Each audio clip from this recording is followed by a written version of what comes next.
tenons cette conférence de presse pour dire notre mépris envers des municipalités que depuis vendredi privent ces familles de repas et de logement.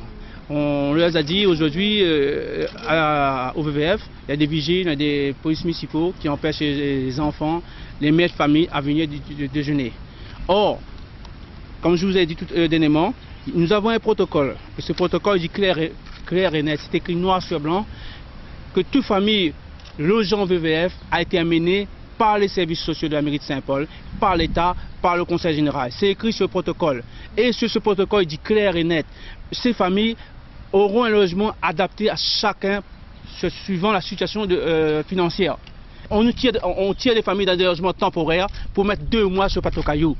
Et ça, on a dit, on a des logements, on a proposé des propositions. C'est ça une proposition, aller à Plateau Caillou et dire voilà, vous allez à Plateau Caillou encore pour 2 mois dans du temporaire. Et après demain matin, on va dire, on va nous espécer encore du Plateau Caillou pour repartir dans le temporaire. Et vous savez bien que les temporaires durent très longtemps. On a seulement proposé de la précarité, en plus de la précarité. Et ça, on a dit non.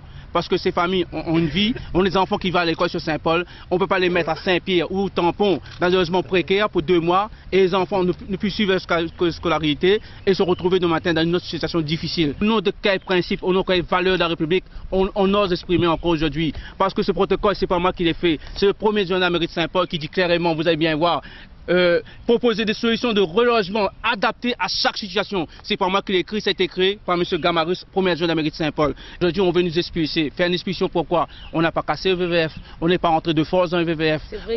On nous a amenés, au VVF, on nous a donné des clés et aujourd'hui on prive ces familles de repas, on prive ces familles de logement et ils sont impossibles de circuler. Il y a eu des faits, c'est vrai que c'est regrettable. Vous savez, la promiscuité. La promiscuité entre familles, ça arrive des couples. Et c'est pour dire aussi, il n'y a pas seulement des femmes seules au VVF qui ont squatté le logement. C'est un couple. C'est un couple, le mari travaille et la femme ici a des enfants. Donc ça veut dire que ce n'est pas seulement des femmes seules qui vivent dans ces logements, qui ont squatté le logement de l'Éperon.